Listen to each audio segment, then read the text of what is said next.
house is part of the bigger picture of having a healthy community. It's part of the bigger picture of our place within the universe. We have an accountability or a responsibility to everything that we're related to. When one of our relatives is hurting, then we have to help. Making a shift can, One House Many Nations, it'll change your life. And then building these shelters for a nation building, one house at a time.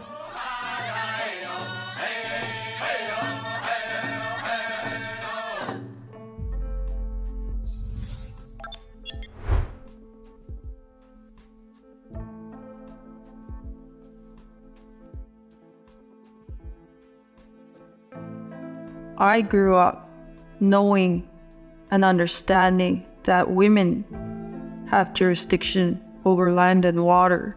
When I came home and I went to the lands that I remembered as a child, they were gone, they were devastated. There was so much clear cutting. And I seen these logging trucks going by, not just one, there were like 8 of them. I stood on my family's hunting lands and something happened. I just drew a line. Now I understand that. I drew a line and I said, I can't anymore.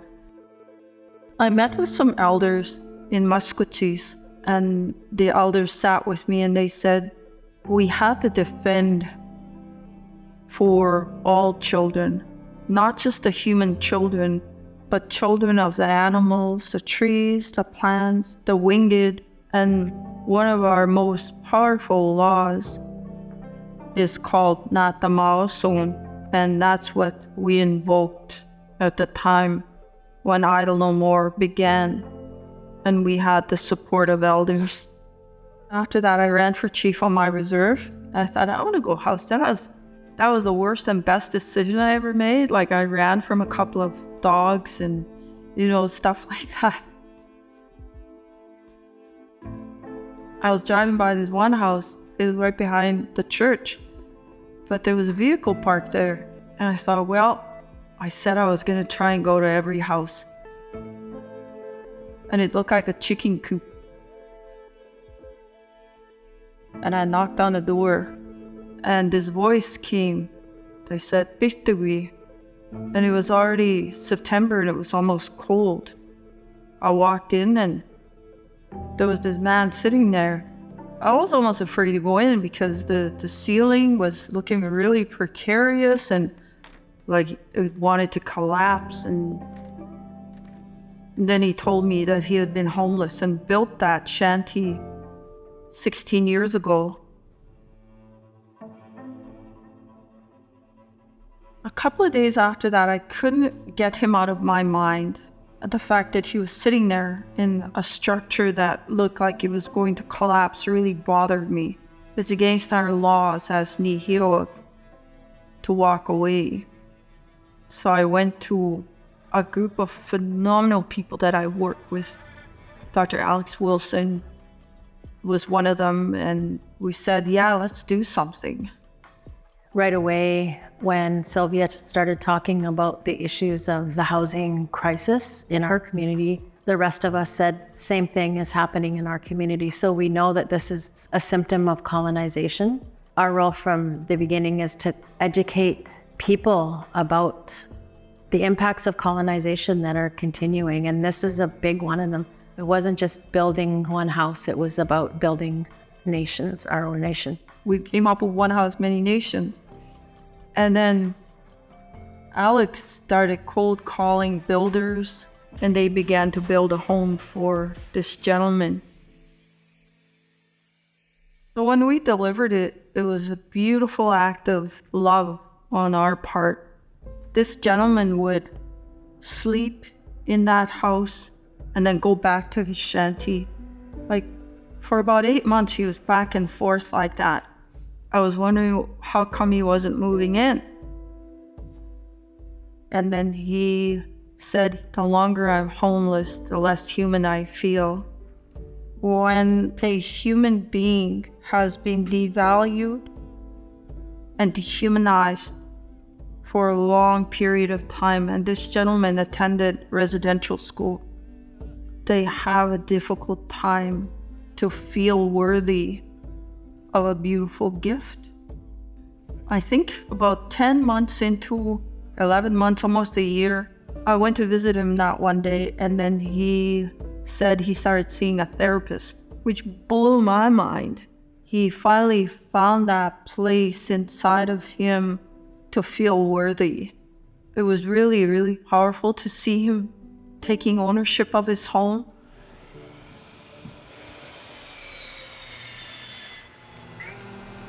Good. Now let's do this side. So for this one, grab a scrap piece of 2x4. We had an opportunity to apply for funding to this grant called Making the Shift to End Youth Homelessness. And so this was an opportunity to bring in students so that they would learn how to design a house, and they would take part in the building of it, and they would have input into the design and build, and then each one would eventually have a house. It's not just about the house itself that's being built, but the story about teaching and what community involvement can look like, and to make that as welcoming as possible. And just teach kind of basic carpentry skills to empower the youth to have those basic skills. Because when you give people like skills like that, they're empowered and they can take things into their own hands. They may be houseless, but they have the knowledge of how to use a level and a square, a hammer, a screw gun, and how to put pieces of a home together in a basic way. We can just teach them like on the land, hands-on, and mentor them that way. Everybody knows about the beaver when it comes to Canada. It's even on currency, on the nickel. But the muskrat is the one that's behind the scenes doing all the work. Anytime a beaver is making a beaver dam or a lodge, if there's muskrat around, they're helping out. They're patting down the mud. They're making little channels and tunnels. And they're really ingenious in thinking about systems, undoing systemic damage to waterways and redoing it in a way that works for the water and for all the other animals in that ecosystem. And so the muskrat was the inspiration for when we did our first design. Alex had this amazing vision to be able to bring a trailer that could come to community to be as a site for learning for the youth on the site and the elders to take part in, and to help manifest and build a house on site through the trailer. It's called a design charrette or a workshop with community members. And from those, what we do is we ask people, like, what would your ideal house look like if you could do a dream house? So having the tools, having a design space, having a workspace, a space for safe equipment, safety equipment, but also expanding, like, what does it mean to be in community during a construction project? Something that we noticed right away after our first build was that it's hard to access people in the trades because they're overburdened. We thought, what if we build a utility core, a unit that can move around, it's nimble, it's mobile, and it has everything that you need to help you sustain life. We built a feasting space in this trailer. We turned it into a gathering space with a beautiful cedar bench on the interior. There's a meat butchering table that's stainless steel that can be brought in from the land and then actually taken outside to cook. So the trailer provides for a story to be unfolding, not just a house to be built. It does all of these things.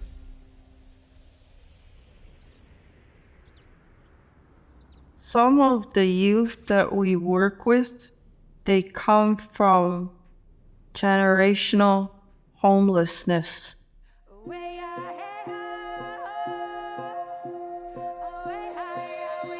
We know that Two-Spirit and queer youth, Indigenous youth, are marginalized in our communities, often the ones that are kicked out of their homes.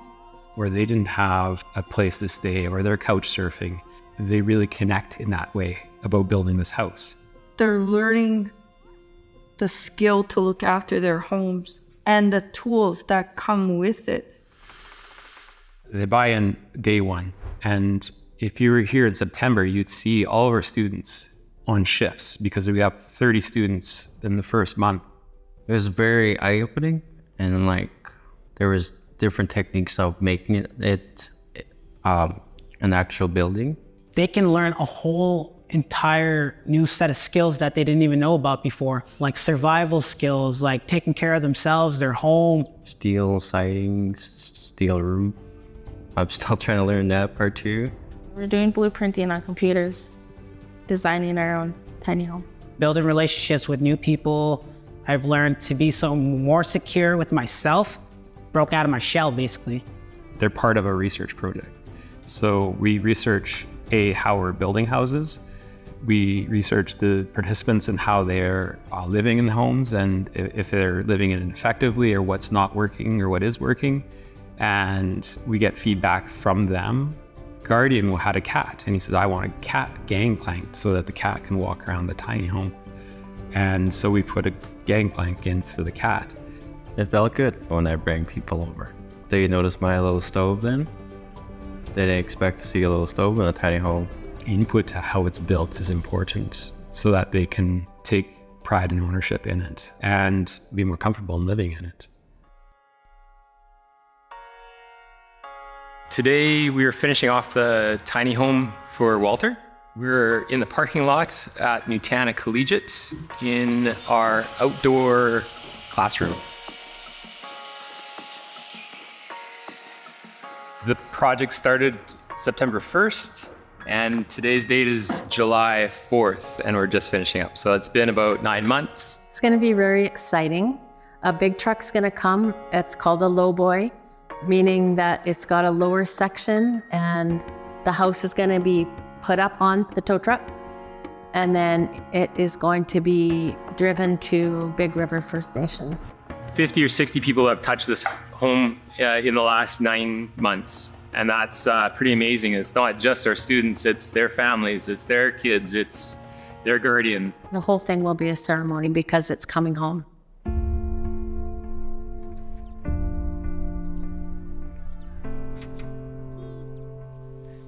Hi. The most challenging thing is trying to find a place to live, especially before I had my son Ezra. Go work the odd jobs, pick up cans, and I would go couch surfing from place to place. Like that's the only way I could survive, and there's only very few that I could trust, that I can go to a place of like sobriety. Houses, for one, are an extension of land, and the severing of connection to land has created all of these symptoms of colonization.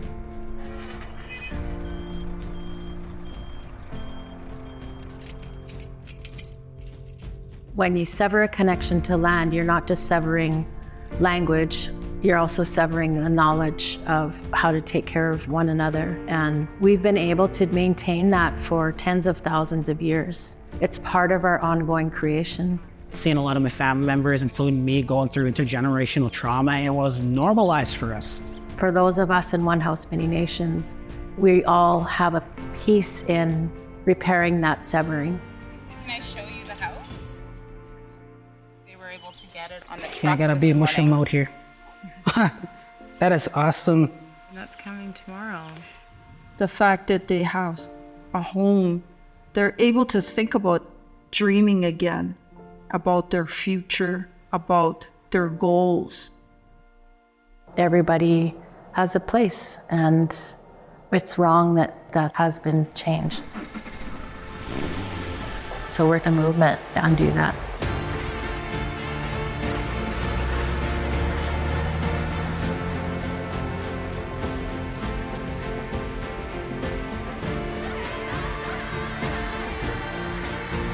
But it's not just building houses, it's rebuilding those kinship patterns that have been intentionally cut off by governmental policy, by practices, by schooling, by healthcare, by all those institutions.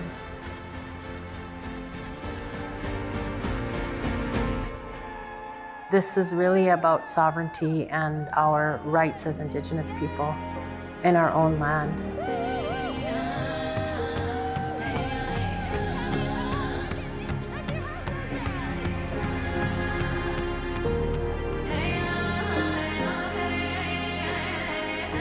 It's so surreal. I was chronically homeless and houseless for a while. It's unbelievable. Like, it's really unbelievable. Like, something so fortunate happening for me and my son Ezra.